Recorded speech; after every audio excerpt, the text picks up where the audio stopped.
Olá, seja muito bem-vindo ao canal Inferiores em Foco. Eu sou Robson Massa, criador do canal, e hoje nós vamos falar qual o melhor tratamento para osteoartrite de joelho e de quadril. Mas antes, não esquece de curtir, compartilhar e se inscrever aqui no canal para você ficar por dentro de tudo que a gente faz aqui. Então, bora pro vídeo.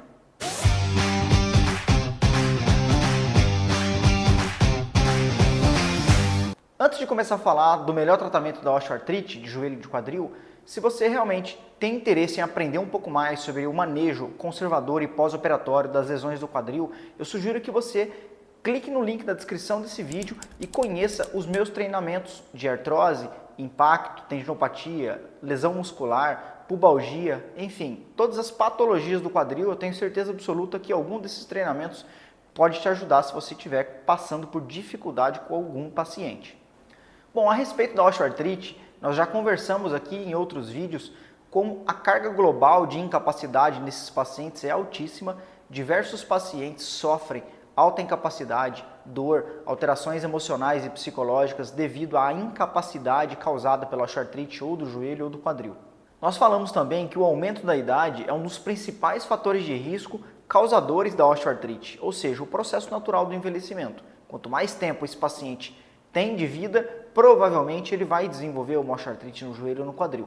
Isso não quer dizer que ele vai ser sintomático, que ele vai ter problemas, que ele vai ter incapacidade, que ele vai ter dor, mas bem provável que ele tenha um desgaste articular, um deterioramento da cartilagem articular do joelho ou do quadril devido ao aumento da expectativa de vida ou aumento da idade. Isso é esperado que aconteça, já que a longevidade nós estamos vivendo cada vez mais. E se você é profissional de educação física ou fisioterapeuta, com certeza absoluta você vai ter que atender esses pacientes em algum momento. Por mais que você goste de atender somente atletas, esses pacientes vão acabar te procurando devido ao aumento da expectativa de vida, como eu falei, o aumento da prática de atividade física por essa população. Então, esses pacientes vão chegar no consultório de vocês com certeza absoluta, independente se você trabalha com geriatria ou se você trabalha com fisioterapia esportiva ou está dentro de uma sala de academia tratando esses pacientes que estão tentando prevenir uma progressão da doença ou até mesmo tratar qualquer tipo de disfunção, seja ela articular ou muscular, independente da lesão desse paciente, muito provavelmente você vai atender esse tipo de paciente na sala de musculação ou na sua clínica de fisioterapia. Bom, basicamente o que é osteoartrite? É a perda do tecido cartilaginoso. A cartilagem vai afinando, perdendo as suas capacidades viscoelásticas e, consequentemente, vai perdendo a função que é de proteção articular. E, consequentemente, esse paciente desenvolve dor, deformidades, perda de amplitude de movimento, incapacidade, dor, como eu já reportei. Então, esses pacientes apresentam diversos sintomas e marcadores específicos devido à osteoartrite. Bom, quando a gente fala em melhores tratamentos, nós primeiro precisamos entender como os pesquisadores, a ciência chega nesse ponto de cravar que isso aqui é o melhor tratamento para a lesão A, B ou C. Existem diretrizes, que são guidelines, orientações que associações, governos executam, organizam e disponibilizam para que os profissionais apliquem essas melhores evidências científicas com os pacientes. Existem guidelines da Associação Americana de Fisioterapia, da Associação Americana de Ortopedia, de Reumatologia, diversas associações se juntam, se organizam e desenham e executam essas diretrizes para que os profissionais consigam manejar esses pacientes com a melhor evidência possível. E dentro dessas orientações, dentro desses guidelines, os estudos normalmente são estudos prospectivos randomizados, ou seja, nível 1 de evidência, revisões sistemáticas com meta-análise, que tem o poder de realmente dar uma direção, um norte, para que realmente funcione e o que não funciona. Quando nós falamos do manejo, no cuidado da osteoartrite, seja ela de joelho ou de quadril, nós estamos falando em o tratamento conservador e o tratamento cirúrgico. O tratamento conservador é o que nós vamos abordar aqui nesse vídeo. Dentro do tratamento conservador, existe uma gama muito grande de opções que os pacientes podem fazer. Existem opções que não têm embasamento científico nenhum, mas existem opções que já foram largamente testadas e que se mostram eficazes para esses pacientes. É nesse grupo aqui que a gente vai focar hoje nesse vídeo. E uma das primeiras abordagens, como eu já comentei aqui em outros vídeos também, é a educação, a orientação desse paciente. É de fundamental importância que você, profissional de saúde, consiga orientar, educar o seu paciente sobre prognóstico, sobre tratamento, as alinhar as expectativas de tratamento que esse paciente tem com o seu tratamento, tudo isso precisa ficar muito bem orientado. Você precisa educar esse paciente que ele precisa seguir as recomendações, seguir as orientações profissionais para que ele consiga o máximo de benefício possível com o tratamento. Então a educação é boa parte do tratamento desse paciente. A educação tem uma capacidade de melhor aderência com esses pacientes. Você consegue muitas vezes orientar. Esses pacientes têm muitas dúvidas do que eles podem e o que não podem fazer. Muitas vezes o paciente fica recluso no leito ou recluso em casa. Muitas vezes esse paciente não tem condições de fazer uma caminhada porque acha que isso pode ser prejudicial para ele e nós sabemos que não é verdade. Então essas orientações precisam ser dadas na consulta e durante o tratamento fisioterapêutico ou acompanhamento com um profissional de educação física. Uso de medicação. Nós sabemos que esse tópico já foi largamente estudado em diversos estudos, revisões sistemáticas, ensaios controlados, aleatorizados, mas o que nós sabemos é que o maior benefício do uso de medicamento para esses pacientes estão dentro dos anti-inflamatórios não esteroidais e também dos analgésicos simples. Alguns estudos testaram fórmulas como sulfato de condroitina e sulfato de glucosamina ou UC2, mas existem poucos estudos de boa qualidade metodológica apontando benefício para esse tipo de medicação. Então, as diretrizes que levam em consideração o nível de evidência orientam normalmente o anti-inflamatório não esteroidal e o analgésico simples. O uso do anti-inflamatório, ele precisa ser orientado pelo médico e, consequentemente, existe um período em que esse paciente vai tomar essa medicação. Nunca é feito de forma contínua. Então, as evidências mostram que o uso do corticoide tem o mesmo efeito do ácido hialurônico a curto, médio e longo prazo. Então, o corticoide é uma medicação eficiente e que traz o mesmo benefício com menor custo. Por isso, também é uma recomendação para o uso dessas medicações quando a aplicação é feita de forma intraarticular. E quando nós falamos de tratamento conservador, nós estamos falando dos exercícios específicos para tratar essas condições.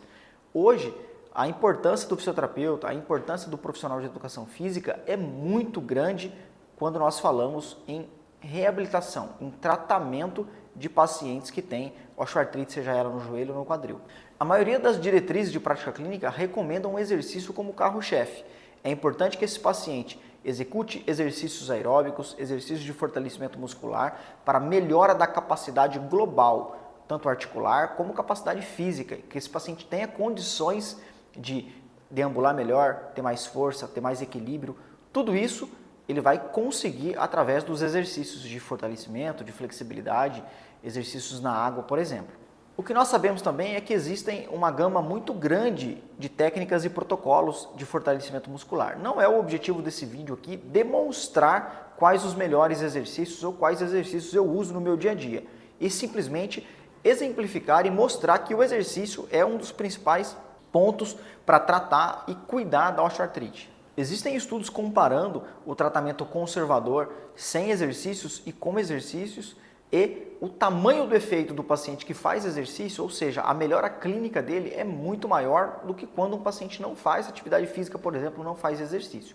Óbvio que existem algumas considerações, o paciente pode ter sobrepeso, ele pode ter dificuldade na execução dos exercícios, ele pode ter sido sedentário a vida toda, então tudo isso aí vai influenciar na aderência e na condição e na capacidade que esse paciente vai ter de executar os exercícios de forma adequada. Então é muito importante que o profissional seja muito bem capacitado, orientado e consiga prescrever de forma adequada os exercícios. Como eu comentei no começo do vídeo, se você quiser aprender um pouco mais, ter um treinamento, um acompanhamento sobre osteoartrite, eu vou deixar o link aqui na descrição, você pode clicar, entrar dentro de uma página e lá dentro você vai ter todos os meus treinamentos e lá dentro tem um treinamento exclusivo de osteoartrite e tratamento pós-operatório de prótese, por exemplo, de quadril.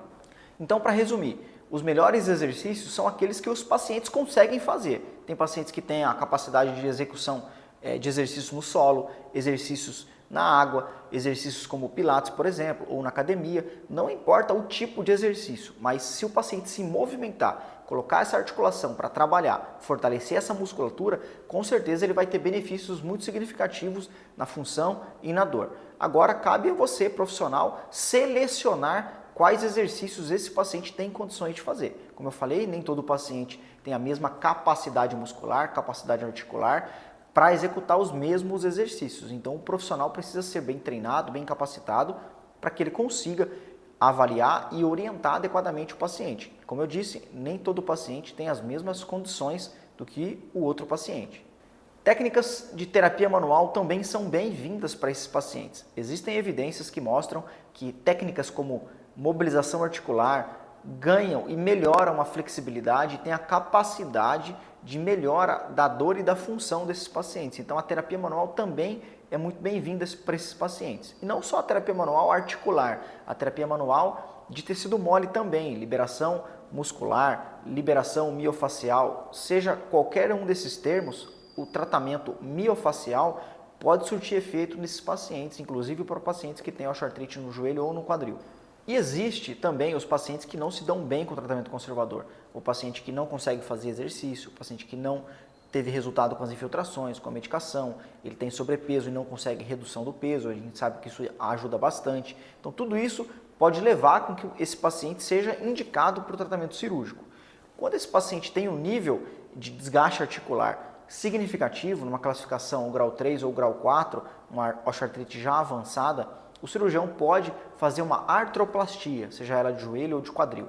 Nós sabemos que a artroplastia, por exemplo, de quadril, é o padrão ouro para melhora da dor, da função, da qualidade de vida de pacientes que têm osteoartrite grave. O tratamento conservador pode ser um auxiliar em pacientes que têm osteoartrite mais leve ou moderada. Em casos de osteoartrite grave, o paciente pode e deve ser submetido a uma artroplastia e nós, profissionais que trabalhamos com reabilitação, nós vamos orientar esses pacientes no pós-operatório. Então, um pós-operatório bem feito vai atingir resultados muito maiores para esses pacientes do que se a gente ficasse insistindo no tratamento conservador sem ter uma grande eficácia. Então é importante que você oriente o seu paciente quando ele não está mais tendo benefício nenhum com o tratamento conservador, que procure um cirurgião de confiança para que faça uma artroplastia e aí sim ele vai ter uma boa recuperação no pós-operatório. Então o que nós comentamos nesse vídeo? A educação é fundamental para esses pacientes, sem ela o paciente não vai ter uma boa aderência, esse paciente não vai conseguir executar de forma certa os exercícios, não vai entender o problema e, consequentemente, ele não vai ter uma boa aderência. Então, a educação é fundamental para esses pacientes. O exercício também é um carro-chefe. Esses exercícios podem ser modulados e adequados com as condições de cada paciente, mas nós sabemos que o exercício de força e o aeróbico têm uma capacidade maior do que exercícios, por exemplo, só de flexibilidade. Falamos também das medicações, que o uso do corticoide intraarticular, medicação analgésica oral ou anti-inflamatória são as melhores abordagens atualmente para tratar esses pacientes. E falamos também de terapia manual, liberação de tecido mole ou articular, tem a capacidade de melhora da dor, melhora da função, melhora da amplitude de movimento desses pacientes a curto prazo. Então é uma boa alternativa para alguns pacientes serem tratados com esse tipo de técnica de liberação miofacial ou técnicas de ganho de amplitude de movimento, técnicas articulares. Bom, e para você realmente aprender mais, ter em mãos um protocolo detalhado, semana a semana, para tratar artrose ou pós-operatório, eu deixei o link na descrição com os meus treinamentos e lá dentro eu tenho certeza que algum deles pode ajudar você com o seu paciente. Nós vamos finalizando por aqui. Forte abraço, não esquece de curtir, compartilhar e se inscrever no canal. Até o próximo vídeo.